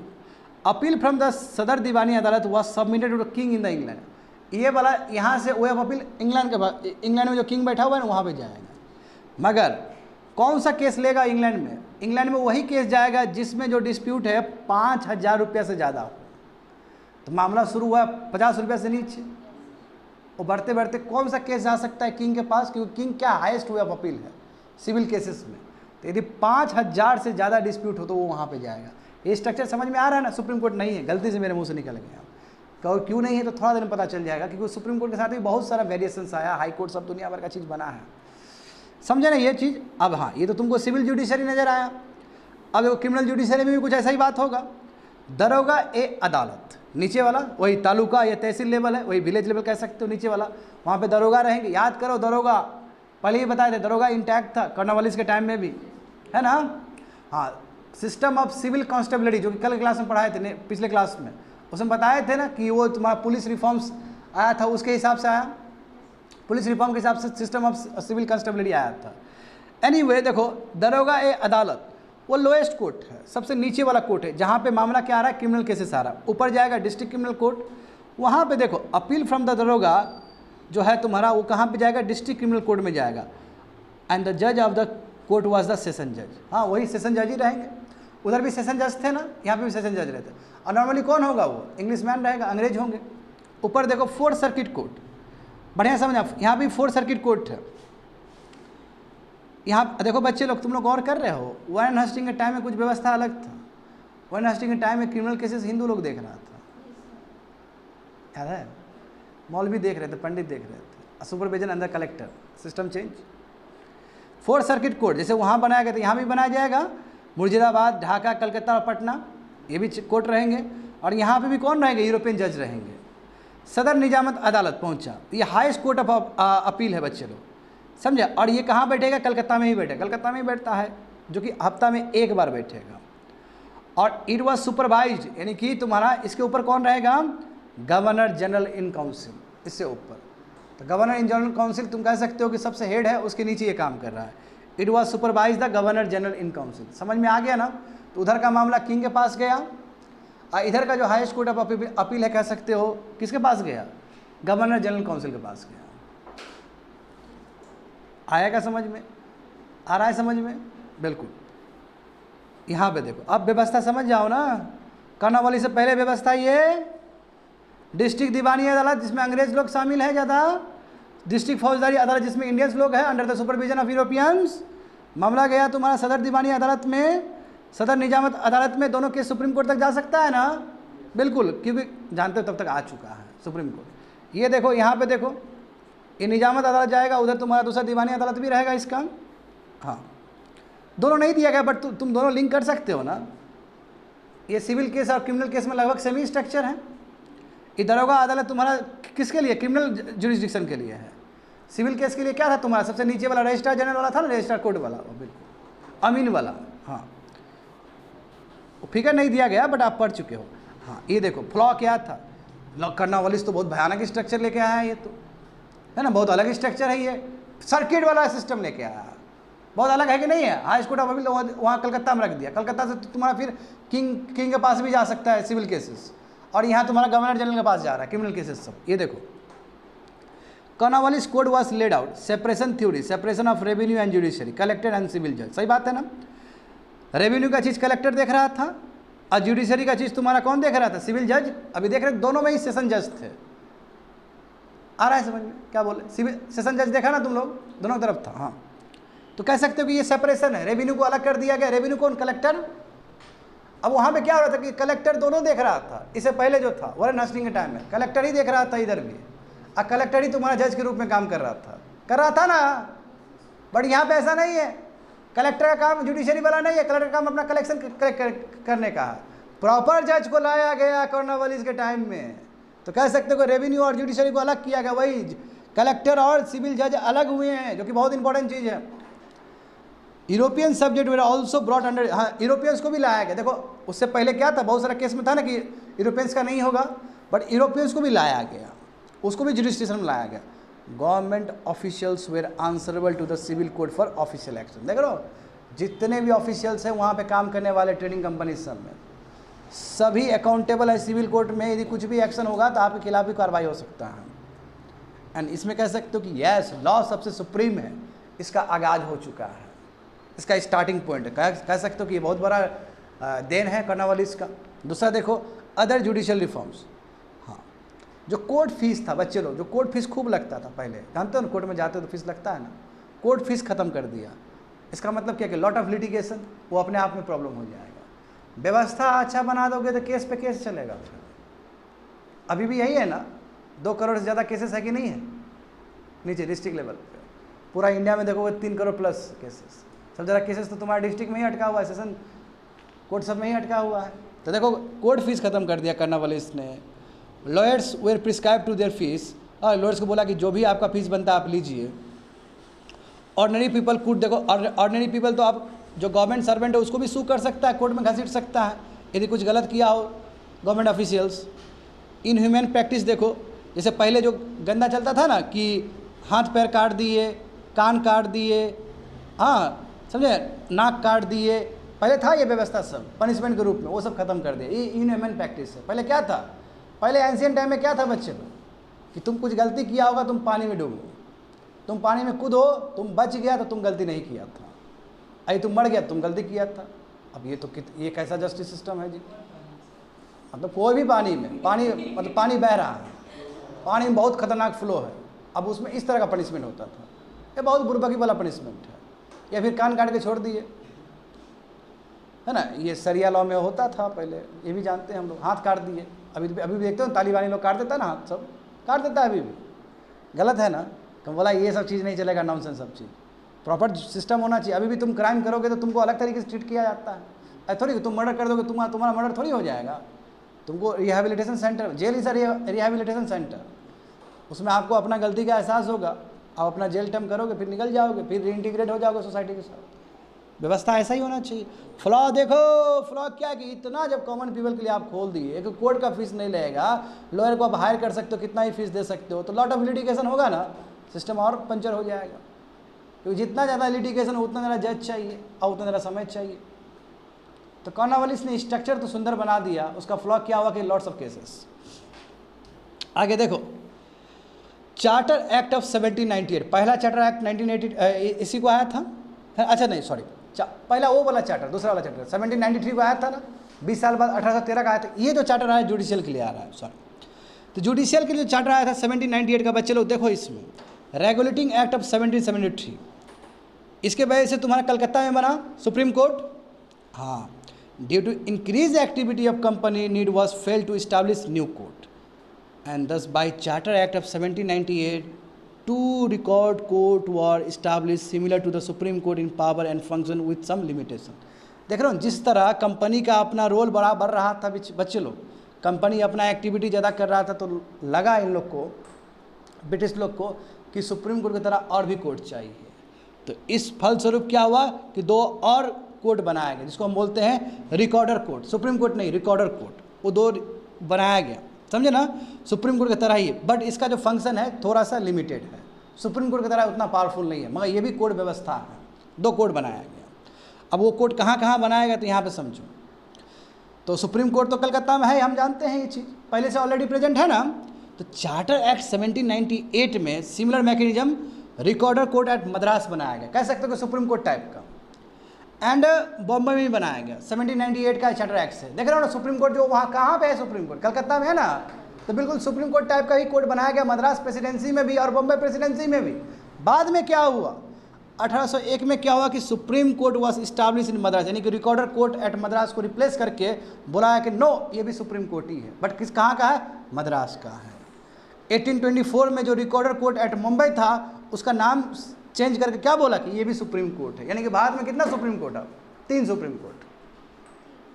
3 सुप्रीम कोर्ट हुआ ना, 3 सुप्रीम कोर्ट हुआ। पहला सुप्रीम कोर्ट तुम्हारा 1773 में ही आ गया था कलकत्ता में। हाँ, दूसरा सुप्रीम कोर्ट कब आया, 1801 में आया, कहाँ पे, मद्रास में। और तीसरा सुप्रीम कोर्ट कहाँ पे आया, बॉम्बे में आया 1824 में। मैं उसका जर्नी देखो ना किस तरह वो आया है, that is a important thing. तो सर सुप्रीम कोर्ट ये क्या बात हुआ, सुप्रीम कोर्ट तो एक होना चाहिए, कोई बात नहीं, अंग्रेज को ये रियलाइज होगा, तो सुप्रीम कोर्ट का कॉन्सेप्ट खत्म करके वो हाई कोर्ट वाला कॉन्सेप्ट लाएगा फिर से। आया समझ में। तो सुप्रीम कोर्ट 3 सुप्रीम कोर्ट है। अब तुम लोग साइको मत खा जाना, कंफ्यूज मत हो जाना, 3 सुप्रीम कोर्ट है। मतलब सुप्रीम कोर्ट बनने का देखते हो जो प्रोसीजर है बहुत डिफरेंट है। पहले रिकॉर्डर कोर्ट था, फिर सुप्रीम कोर्ट बना, फिर रिकॉर्डर कोर्ट है बॉम्बे में भी, फिर सुप्रीम कोर्ट बना वो। अब आगे देखो, आगे देखो, सब समझ में आ जाएगा बढ़िया से। अभी ये बच्चे लोग, हाँ, ये 1798 का चार्टर एक्ट में हुआ है, जुडिशल रिफॉर्म्स। विलियम बेंटिक का नाम तो आएगा ना जी, विलियम बेंटिक का नाम पहले भी आया, वही सती जिसने खत्म किया था। सर्किट कोर्ट जो बनाया, सर्किट कोर्ट किसने बनाया था बताओ तो, कर्नवालिस। कहाँ कहाँ बनाया था, मुर्शिदाबाद, कलकत्ता, ढाका, पटना। बोला खत्म, हटाओ उसको, अब ये नहीं चलेगा, खत्म कर दिया। सदर निजामत अदालत कॉन्सेप्ट था ना पहले भी, एंड सदर दीवानी अदालत। निजामत में क्या होगा तुम्हारा civil cases, sorry criminal cases, और दीवानी में क्या होगा सिविल केसेस। ये व्यवस्था अब इलाहाबाद में ही बनाया गया। कहाँ बनाया गया, इलाहाबाद में भी। इंग्लिश लैंग्वेज ही मेन लैंग्वेज होगा, पर्शियन लैंग्वेज नहीं चलेगा। पर्शियन लैंग्वेज भी पहले चलता था कोर्ट में। पर्शियन लैंग्वेज मतलब वही जो पर्शिया से आया, ईरान से आया, वो लैंग्वेज को ख़त्म कर दे। बोला कि सुप्रीम कोर्ट में केवल इंग्लिश लैंग्वेज चलेगा। तो याद कर लेना है तुम लोग को। और अभी तक सुप्रीम कोर्ट में यही लैंग्वेज, इंग्लिश लैंग्वेज ही चलता है। तो वह तुम लोग से पूछेगा कि ऐसे कौन गवर्नर जनरल थे जिन्होंने सुप्रीम कोर्ट में इंग्लिश लैंग्वेज को इंट्रोड्यूस किया, वो और कोई नहीं, विलियम बेंटिक है। अब तब से लेके अभी तक इंग्लिश लैंग्वेज ही है। तुम नहीं चलता है हिंदी भी सुप्रीम कोर्ट में। इस चीज़ को लेकर कितना मांग उठ रहा है, जान ही रहे हो बहुत साल से। लॉ कमीशन देख रहे हो ना, आगे ना वक्त लॉ कमीशन इस्टेब्लिश्ड होगा ताकि कोडिफिकेशन ऑफ लॉज हो। यहाँ पे देखो, आगे ये देखो, ये तुम लोग पढ़ चुके हो पहले भी। आखिर ब्रिटिशर्स को क्यों लगा कि लॉ कोडिफाई करना चाहिए। कोडिफाई समझते हो, लॉ कोडिफाई करने का मतलब, एक ये भी लॉ है, एक ये भी लॉ है, एक ये भी लॉ है। ये लॉ कुछ और बोल रहा है इस चीज़ के लिए, एक चीज़ के लिए, ये लॉ कुछ और बोल रहा है उसी चीज़ के लिए, ये लॉ कुछ और बोल रहा है, तब तो बहुत प्रॉब्लम हो जाएगा। कौन सा, इस लॉ को माने कि इस लॉ को माने कि इस लॉ को माने, सब लॉ को साथ कर दिए और जो लिमिटेशन उसको हटा दिए, कंबाइन कर दिए, लॉ कोडिफाई हो गया। तो बहुत सारे लॉज को ला के एक लॉ बना देना और जो भी लूपहोल्स उसको हटा देना, that's called codification of laws. समझे। ताकि स्टैंडर्ड पैटर्न ऑफ कंडक्ट हो, सेम रहे, यूनिफॉर्म रहे, कोड हो, यूनिफॉर्म कोड हो, गाइड कर सके सोसाइटी को कि हाउ टू बिहेव, कैसे रहना है आपको सोसाइटी में, गलत काम नहीं करना, गलत करोगे तो पनिशमेंट होगा आपको। हाँ, गाइड्स करना जजेस को, समझे, ताकि जस्टिस सिस्टम से काम करे, लॉ के हिसाब से काम करे, जजेस इम्पार्शियल हो, कोई भी डिस्क्रिमिनेशन ना करे फैसला सुनाते वक्त। यदि लॉ में लिखा गया तो you have to give the judgement as per the law, अपने हिसाब से नहीं देना है, इसलिए कोडिफिकेशन करना जरूरी है। पहले क्या होता था, अपने हिसाब से दे देता था जजमेंट सब। हमारे एंशिएंट इंडिया, मेडिवल इंडिया में भी लॉयर को भी हेल्प करेगा। यदि लॉ कोडिफाई होगा तो केस को प्रिडिक्ट करने में, रिजल्ट को प्रिडिक्ट करने में, सही बात है ना। लॉयर जानते हो, लॉयर कितना लॉ जानता है, उस हिसाब से जानते हो, लूपहोल्स भी निकालता है वो, उस हिसाब से बोलता है कि इस तरह लड़िए, ऐसे लड़िएगा तो केस खत्म हो जाएगा, इस तरह लड़िए, क्योंकि लॉ का हेल्प लेता है वो। Further fix rule of law promote impartial. यदि लॉ आपका बहुत अच्छा हो, फिक्स हो, तो क्या होगा, जस्टिस सिस्टम बेस्ट होगा आपका।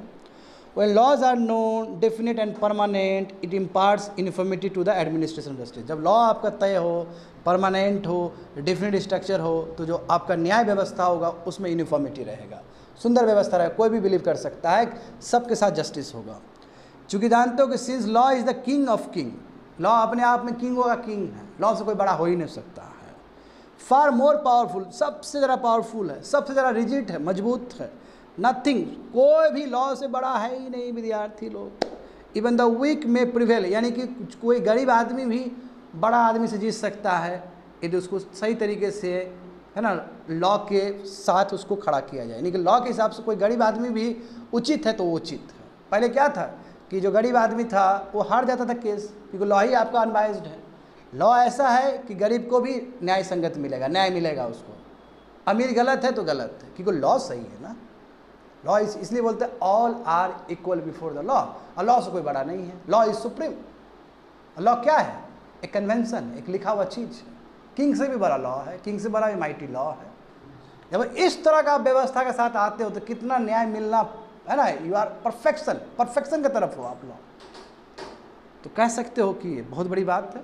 इसलिए लॉ को कोडिफाई करना जरूरी है, लॉ को जस्टिफाइड लॉ बनाना भी जरूरी है। आगे देखो, आगे देखो क्या क्या हुआ है। देखो, टू स्कूल ऑफ थॉट, दो स्कूल ऑफ थॉट में दो विचारधारा। अब सवाल ये था कि किस तरह का लॉ बनाया जाए, नया सिस्टम कैसा बनाया जाए। क्या लॉ, अब एक वॉरेन हस्टिंग का अपना ही एक ग्रुप स्कूल ऑफ थॉट, और दूसरा क्या है, Thomas Macaulay and James mills, बहुत इंपॉर्टेंट पर्सनालिटी है, एजुकेशन में भी आएंगे ये सब। तो वॉरेन हस्टिंग का स्कूल ऑफ थॉट ये था कि नो, जो नया लॉ बनना चाहिए, जो नया रूल्स बनना चाहिए, वो इंडियन सोसाइटी के हिसाब से बनना चाहिए। यहाँ का जो धर्मशास्त्र है उसके हिसाब से बनना चाहिए, यहाँ का जो शरिया लॉ है उसके हिसाब से लॉ बनना चाहिए। मगर थॉमस मैकेले और जेम्स मिल कहता है कि यहाँ के हिसाब से मत बनाओ, क्योंकि यहाँ का जो लॉ है वो अपने आप में डिस्क्रिमिनेटरी है, यहाँ का जो शरिया लॉ है वो अपने आप में डिस्क्रिमिनेटरी है, यहाँ का जो धर्मशास्त्र वो अपने आप में डिस्क्रिमिनेटरी है। इसलिए अंग्रेज वाला लॉ होना चाहिए जिसमें परफेक्शन है। बात तो सही है, इसमें कोई शक नहीं होना चाहिए। हमने देखा ही है कि क्या हुआ था पहले सोसाइटी में, जो स्ट्रक्चर था उसके हिसाब से जो पंडित लोग होते थे वो बच जाते थे, है ना, वरना सिस्टम में, वो हम लोग देखे हैं इस सब चीज़ को। तो थॉमस मैकेले एंड जेम्स मिल का मानना क्या है कि जो नेटिव रूलर्स है बहुत ही क्योटिक है, मनमानी करता है ये लोग, समझे। एंड देश इसलिए कोडिफाइड होना चाहिए लॉ, फॉर्मलाइज होना चाहिए लॉ, आइडिया ऑफ यूटिलिटी, सबके लिए बराबर अधिकार होना चाहिए। इसलिए इंग्लिश लॉ ही भारत में इंट्रोड्यूस होना चाहिए, क्योंकि उसमें कोई डिस्क्रिमिनेशन नहीं है। बहुत बड़ा बात है, और मैं इसके पक्ष में हूँ, इसलिए मेरा आवाज़ बढ़ रहा है। ठीक है, हम पढ़ा थोड़ी रहे, हम मैकेले के साथ ही घूम रहे हैं अभी। बात समझ रहे हो ना, डूबना ही तो होता है विद्यार्थी लोग, नहीं समझे। In this effort India provided a laboratory for experimenting new model of rules and governance emerging in great Britain. देख रहे हो ना, तो जो भी नियम कायदे जो ब्रिटिश सिस्टम, ब्रिटेन इंडिया से स्टार्ट होता है, वो चीज़ भारत में भी लागू होगा। तो ये अपने आप में बड़ी बात है कि दो स्कूल ऑफ द थॉट है, उसमें डिफरेंस ऑफ ओपिनियन, और मैकेले प्रिवेल करेगा।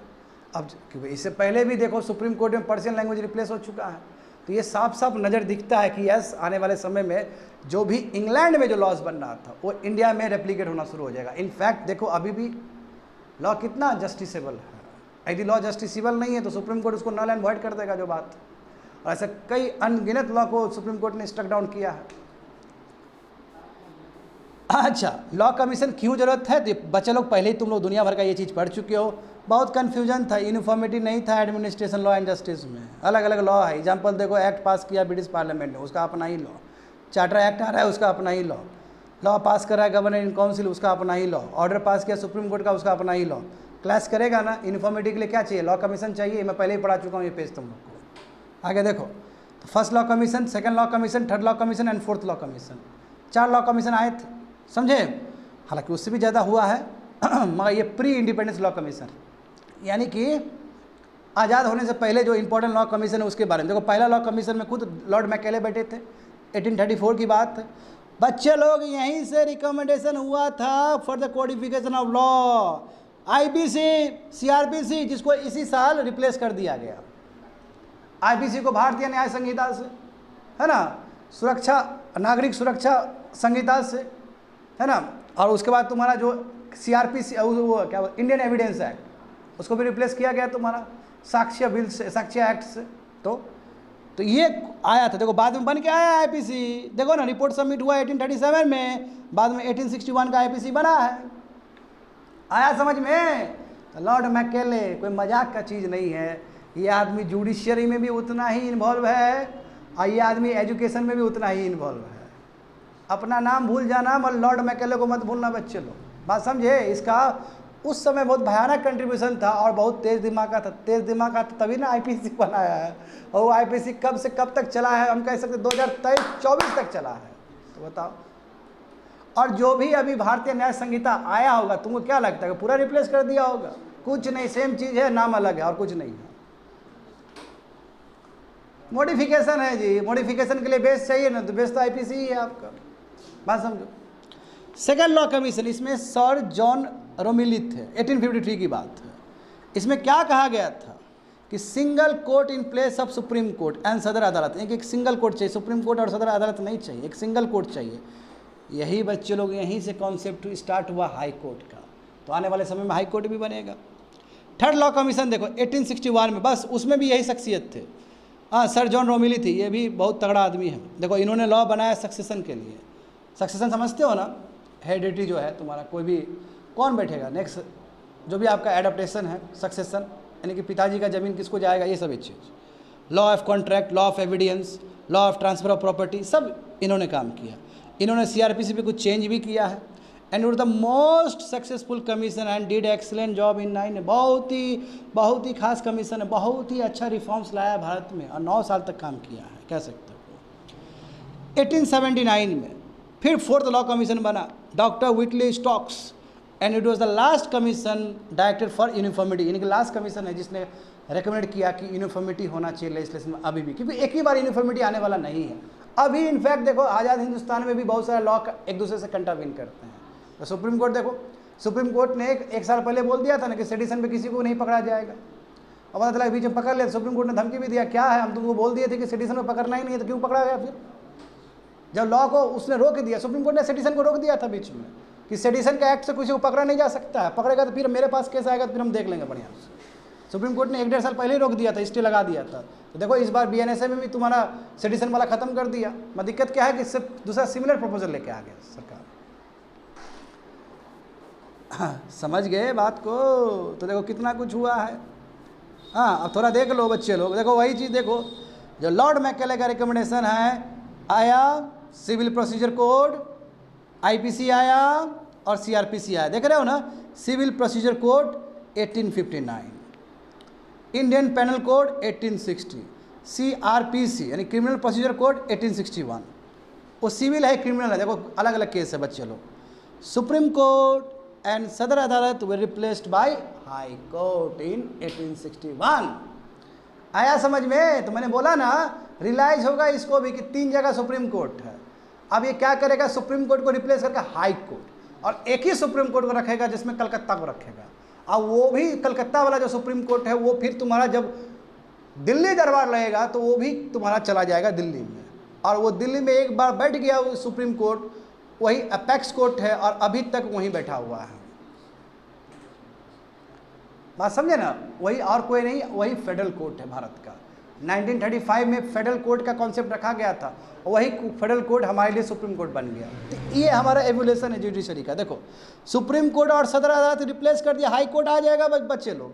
अब गवर्नमेंट ऑफ इंडिया एक्ट, वही तो लिखा गया जी, गवर्नमेंट ऑफ इंडिया एक्ट में फेडरल कोर्ट का बात था, तो एक बार फिर से सुप्रीम कोर्ट बना, वही फेडरल कोर्ट बना, फिर फेडरल कोर्ट ही सुप्रीम कोर्ट का दर्जा मिला, उसको रिकग्निशन मिला है। कैसे मिला? यहाँ पे देखो बच्चे लोग, यहाँ पे समझो, यहाँ पे देखो, देख रहे हो कितना हाई कोर्ट बना? देखो यहाँ सबसे पहला हाई कोर्ट कौन सा बना? देखो वही Calcutta high court 1861, Madras high court 1861, Bombay high court 1861। आया समझ में? साथ साथ हुआ है सब, जितना सुप्रीम कोर्ट था ना सब रिप्लेस कर दिया गया। आया समझ में? क्यों? ऊपर देखो पेज देखो, क्योंकि वहाँ पे लिखा गया, बड़ा बढ़िया सुनना, सदर अदालत भी है, बढ़िया सुनो, सुप्रीम कोर्ट और सदर अदालत। सदर अदालत का मतलब क्या, दोनों चीज़, निजामत वाला भी, दीवानी वाला भी। बोला कि नहीं ये क्या सुप्रीम कोर्ट, क्या इसका केस उधर, जाओ छोड़ो, हाई कोर्ट बना दो। हाई कोर्ट बना दिया आपने। और जो लास्ट हाई कोर्ट बना है इस सिलसिले में तो इलाहाबाद हाई कोर्ट है। और बाबू ये आगे जाकर पटना हाई कोर्ट भी इसी तरह बनता है, बाकी हाई कोर्ट भी इसी तरह बनता है, समझे। तो अंडर द एक्ट, देखो इसके लिए एक्ट पास हुआ था 1861 में, तो हाई कोर्ट बन गया, replacing that supreme court and other court, Calcutta में, मद्रास में और बम्बई में। समझ गए ना। हाँ, अब मैं सबसे सुंदर इल्बर्ट बिल कंट्रोवर्सी, बिल्कुल थोड़ा टाइम लग रहा है मुझे बताने में क्योंकि इसके अंदर बहुत हिस्ट्री छुपा हुआ है। बाबू इल्बर्ट बिल क्या होता है, इल्बर्ट बिल बताओ। ये एक तरह से ना भारतीय को ना एक कह सकते हो पावर दिया है। हालांकि देखो इसमें क्या था, लॉर्ड रिपन, बच्चे लोग लॉर्ड रिपन, अभी तक तुम लोग लिट्टन लिट्टन सुन रहा होगा। लिट्टन, लिट्टन तो एक नंबर का गंदा आदमी है, ठीक है, एक नंबर कचरा आदमी था। उसने इंडियंस को कितना बाहर रखा, चाहे वो सिविल सर्विस, वही आदमी था ना जो 19 साल कर दिया था सिविल सर्विस का एग्जाम मैक्सिमम एज के लिए, और उस तरह का बहुत गंदा काम किया है। ये इतना जो गवर्नर जनरल बना 1858 के बाद, पूरा हिस्ट्री खंगालोगे ना तो तुमको एक आदमी से बहुत प्रेम हो जाएगा, वो है लॉर्ड रिपन। लॉर्ड रिपन ने बहुत कुछ किया इंडियंस के लिए। और इसके टाइम में एक लॉ मेंबर थे, लॉ मेंबर का नाम ही है लॉर्ड इल्बर्ट। लॉर्ड इल्बर्ट ने एक बिल लाया, इसलिए कह रहे हैं इल्बर्ट बिल। लॉर्ड इल्बर्ट ने क्या किया, एक बिल लाया। वो कौन है, लॉ मेंबर है, और उसमें गवर्नर जनरल कौन है, लॉर्ड रिपन। और रिपन देखो बहुत ही साफ आदमी, वो इंडियंस के लिए करना चाहता था।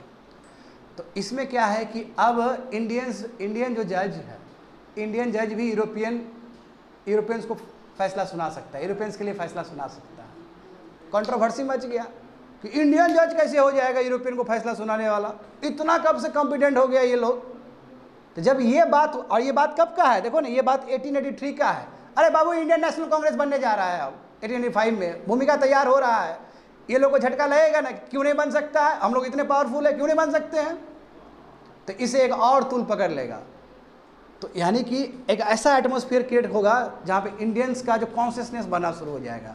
ये देखो बात, आप बताओ क्यों नहीं इंडियन जजेस क्यों नहीं कॉम्पिटेंट हो सकते हैं, यूरोपियंस का केस क्यों नहीं लड़ सकते हैं। हालांकि ये बिल विरोध हो गया, ये बिल कभी पास नहीं हुआ है, मैं यहाँ से एक चिंगारी भड़का है भारत में, और उसे भारत को बहुत फायदा हुआ है। देखो ये बिल इंट्रोड्यूस हुआ था 1883 में, लॉर्ड इल्बर्ट किए थे जी, लॉर्ड इल्बर्ट। और कोई नहीं, लॉ मेंबर है गवर्नर काउंसिल का, समझे, गवर्नर जनरल एग्जीक्यूटिव काउंसिल उसका लॉ मेंबर था ना, चौथा वाला मेंबर, लॉ मेंबर 3 से 4 कर दिया गया था ना, हम जानते हैं इस चीज़ को। हाँ, बिल में क्या बात था कि इंडियन जजेस यदि वो कॉम्पिटेंट इनफ हो तो वो भी यूरोपियंस के ऊपर ट्राई कर सकते हैं। यदि यूरोपियंस ने कुछ क्राइम किया तो उसका फैसला सुनाने के लिए इंडियन जज भी कैपेबल यदि हो तो वो कर सकता है, सुनवाई कर सकता है। जो गोरे लोग बैठे हुए थे इंग्लैंड में, इंडिया में, उन्होंने प्रोटेस्ट किया कि नहीं होना चाहिए, अब कब से इंडियंस लोग आ गया हमको फैसला देने के लिए, प्रोटेस्ट हुआ। As a result their consistent protest the bill had to be sealed, bill खत्म कर दिया गया। जो भी हो, मैं एक मैसेज तो गया नहीं कि देखो अभी भी ये लोग अपना जो हैंगओवर है, सुप्रीमेसी का जो हैंगओवर है, उसे निकला नहीं है अंग्रेजों को। तो भले ही पास नहीं हुआ, मैसेज इतना तगड़ा गया कि हमारे इंडियंस लोग काफ़ी मोबिलाइज हो गए इससे। देखो समझ गए ना, evolution of current hierarchy of court. अभी जो भी कोर्ट देखते हो कैसे आया, देखो regulating act 1773, supreme court Calcutta में इस्टेब्लिश हुआ था, सुप्रीम कोर्ट भी बॉम्बे में भी आया, तुम्हारा मद्रास में भी आया, सही बात है ना, मद्रास और बॉम्बे में आया ना अलग अलग। वही जो रिकॉर्डर कोर्ट था उसको रिप्लेस किया, फिर रिकॉर्डर कोर्ट को रिप्लेस किया, you know that. High court आया ना बच्चे लोग 1861 से, फिर बाद में इलाहाबाद भी आया, पटना भी आया, दुनिया भर का चीज़। हाँ, गवर्नमेंट ऑफ इंडिया एक्ट देखो बच्चे लोग, हाई कोर्ट तो एग्जिस्टेंस में था ही, बस एक ही डिफरेंस था, देखो the only difference was there were made subordinate to one of the court, namely the federal court of India. तो कहने का मतलब क्या कि एक ही हाई कोर्ट तो था, हाई कोर्ट तो कंटिन्यू चल रहा था, the only difference was that they were made subordinate to one main court. एक मेन कोर्ट के अंदर, जैसे कलकत्ता मेन था ना शुरू से ही, तो कलकत्ता वाला जो कोर्ट है उसके अंदर बाकी कोर्ट को डाल दिया गया था। और उस समय जब वो कोर्ट बाकी कोर्ट को भी अंदर लेके फैसला सुना रहा था, उस समय वो कोर्ट फेडरल कोर्ट था। बाद में यही फेडरल कोर्ट हमारे लिए सुप्रीम कोर्ट बना, क्योंकि फेडरल कोर्ट का काम क्या है, अलग अलग फेडरलिज्म से इशू ले, फेडरलिज्म मतलब क्या है, स्टेट और सेंटर का कोई डिस्प्यूट हुआ, सेंटर और स्टेट का डिस्प्यूट हुआ, स्टेट और स्टेट का डिस्प्यूट हुआ, तो मामला कहाँ जाएगा, फेडरल कोर्ट में, क्योंकि फेडरल कोर्ट बना ही इस चीज़ के लिए। और अभी भारत में जो सुप्रीम कोर्ट है वो एक्चुअल में फेडरल कोर्ट है, इसलिए फेडरल वाला जो इशू है सुप्रीम कोर्ट का वो ओरिजिनल ज्यूरिसडिक्शन है,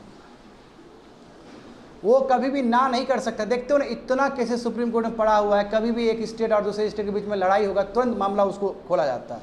क्यों?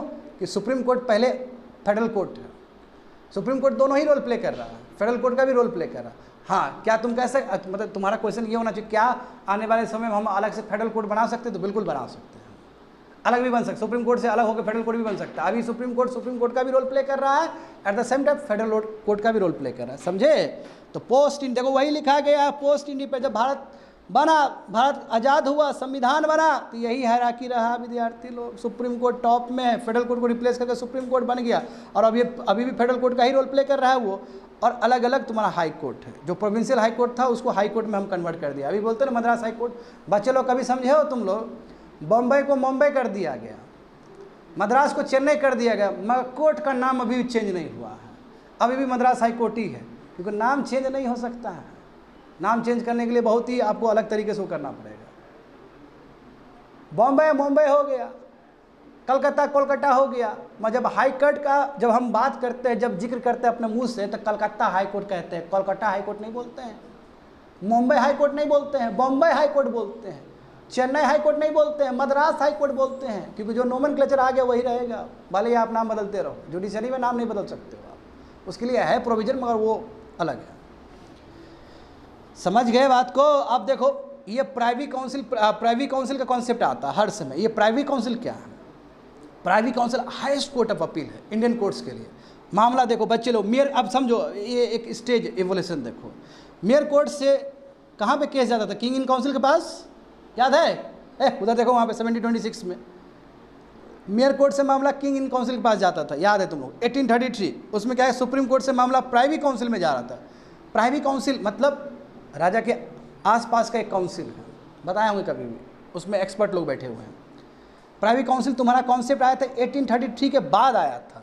हाँ देखो 61 में भी हाई कोर्ट, क्योंकि हाई कोर्ट आ चुका है ना, हाई कोर्ट का मामला जाएगा वहाँ पे प्राइवी काउंसिल, सब इंग्लैंड में बैठा हुआ है ये सब। हाई कोर्ट से फेडरल कोर्ट बना दिया गया 1935 में, 1937 में आ भी गया वो फेडरल कोर्ट, तो जाएगा फेडरल कोर्ट, और फेडरल कोर्ट से जाएगा प्राइवी काउंसिल। जान के हैरान हो जाओगे विद्यार्थी लोग, भले ही भारत को आज़ादी मिला हो 1947 में, मैं ये जो प्राइवी काउंसिल वाला जो कॉन्सेप्ट था वो 1950 तक रहा है भारत में, बाद में उसको रिप्लेस कर दिया गया। देखो उसके बाद क्या हुआ, प्राइवी काउंसिल ज्यूरिसडिक्शन एक्ट हम भारत में लाए अपने पार्लियामेंट में, अब इंडियंस लोग बैठे हैं, तब जाकर प्राइवी काउंसिल वाला कॉन्सेप्ट हम खत्म किए हैं, समझे? अब supreme court has been establish and serving as the apex court. अब सुप्रीम कोर्ट खुद ही अपेक्स कोर्ट बन गया, क्योंकि अब प्राइवी काउंसिल नहीं रहेगा, जो सबसे बड़ा जो कोर्ट रहेगा वो सुप्रीम कोर्ट रहेगा। तो प्राइवी काउंसिल देखो, ये भी बहुत अपने आप में चौंकाने वाली बात है कि प्राइवी काउंसिल भारत आज़ाद होने के बाद भी सर्वाइव किया है। उसके लिए इंडियंस लोग खुद ही लॉ लाए 49 में, और 59 में वो उसको हटाया गया, क्योंकि संविधान कब लागू हुआ भारत में?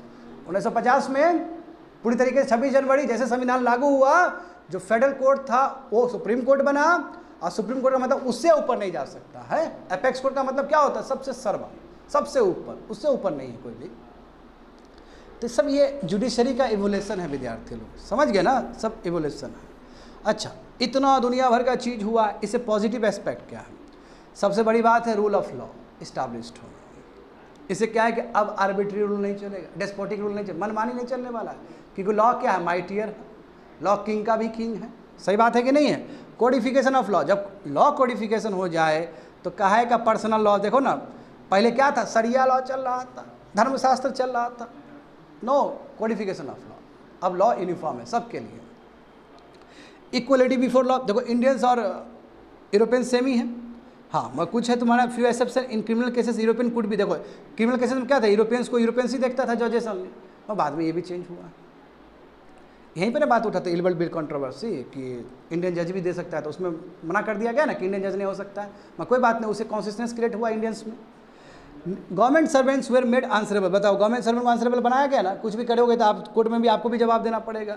And the administration of justice even at the district level and the federal level was a concept introduce by the British. देख रहे हो ना, तो हम कह सकते हैं कि जो न्याय वाला व्यवस्था डिस्ट्रिक्ट से लेके कंट्री तक, फेडरल तक था ये अप्रोच। तो इससे देखो प्रोफेशनलिज्म, इससे जुडिशियल हायरार्की डेवलप्ड हुआ है ओवर द पीरियड, और बिल्कुल अभी हमारे साथ में है, वो हमारे साथ चल रहा है। नेगेटिविटी देखो, जुडिशियल सिस्टम अभी बहुत कॉम्प्लिकेटेड है, हर आदमी नहीं समझ सकता, अभी भी स्टिल प्रॉब्लम है। देखता हूँ लॉयर को हायर करना पड़ेगा, बहुत एक्सपेंसिव प्रोसेस है, मैनिपुलेशन का हर समय चांस। स्पेशली उस समय का बात करें, देखो स्पेशली यूरोपियंस और रिच इंडियंस हमेशा अपने हक में फैसला दिलाता था। यदि जमींदार और फार्मर के बीच में डिस्प्यूट है तो कौन जीतेगा? हमेशा जमींदार जीतने का चांस है, क्योंकि वो लोग एलाइड क्लास से आते हैं, इन्फ्लुएंशियल क्लास से आते हैं। जस्टिस लेट भी होता है, और जानते हो कि जस्टिस लेट नहीं, यदि जस्टिस लेट हो रहा है तो जस्टिस डिनाई हो रहा है ना। लेट जस्टिस देना भी अपने आप में ये अनजस्टिस है। हाँ, justice delay is justice deny, है कि नहीं? बताओ तो जस्टिस लेट होगा ही होगा। अभी भी देखो 2 करोड़ ज़्यादा केस फंसा हुआ है तुम्हारा डिस्ट्रिक्ट कोर्ट में, तो फिर फॉल्स और फिर भी देखो आप तो केस, हाँ, प्रैक्टिस, चीट, हाँ, ये सब डिसिप्ट, ये सब प्रैक्टिस भी, ये सब भी केसेस जाना शुरू हो जाएगा। क्रिमिनल केसेस अब यूरोपियंस हुए ट्राइड इन द सेपरेट। बताओ, क्रिमिनल यूरोपियंस को लेकर जो क्रिमिनल केसेस है उसका अलग लॉ रहेगा, उसका अलग कोर्ट रहेगा, बस वहाँ पे यूरोपियन जज अपने रहेंगे। तो ये अपने आप में डिस्क्रिमिनेशन नहीं है, अपने आप में डिस्क्रिमिनेटिव है ना। आखिर भाई सबके लिए बराबर होना चाहिए, और जो भी हो निगेटिविटी तो है इसमें, मगर कोई बात नहीं, एक रास्ता खोल रहा है कि इसमें काम करेंगे तो पॉजिटिविटी हो सकता है। कोर्ट देखो डिस्टेंट प्लेस में अभी भी सेम ही है ना, अलग अलग जगह पे है। प्रोसीजर बहुत कॉम्प्लेक्स है, लॉन्ग है, टाइम कंज्यूमिंग है, लिटिगेशन दुनिया भर का बढ़ा। जहाँ तक सवाल है इंडियंस का, देखो यूरोपियन गोरे लोग आएंगे इंडियंस सुनाने के लिए, अरे भाई गोरे लोग को क्या पता है इंडिया का ट्रेडिशन और कस्टम्स, तो हमेशा ही इग्नोर कर देगा इस चीज़ को। मान लो कोई त्यौहार हुआ, किसी में किसी को पीट दिया, अब ये चीज़ तुम अंग्रेज को जाकर बताओगे तो अंग्रेज क्या बोलेगा? कितना बेवकूफ़ है ये, ऐसा भी कभी कस्टम होता है क्या? ऐसा भी कभी कल्चर होता है क्या? तो अंग्रेज को क्या पता कि भारत का कल्चर ट्रेडिशन क्या है? तो वो मतलब सिंपैथेटिक तरीके से वो जजमेंट नहीं दे पाएगा। तो वही लिखा गया कि Indian customs and tradition were often ignored by European जजेस due to non familiarity. Village panchayat and autonomy, बताओ विलेज पंचायत जो इतना लंबा समय तक चल रहा था एंशिएंट इंडिया से मेडिवल इंडिया तक, वो सब खत्म कर दिया गया। तो समझ गए विद्यार्थी लोग, कंप्लीट कर चुके हैं, है ना। गवर्नमेंट ऑफ इंडिया एक्ट 1935 के बाद क्या हुआ? जो प्राइवेट काउंसिल है उसको भी खत्म कर दिया 1949 में। अब जो सबसे जो हमारा जो बड़ा कोर्ट होगा वही सुप्रीम कोर्ट होगा। Supreme court highest way of appeal होगा। कब हुआ ये? 1950 में जाकर लागू हुआ है। कंप्लीटेड।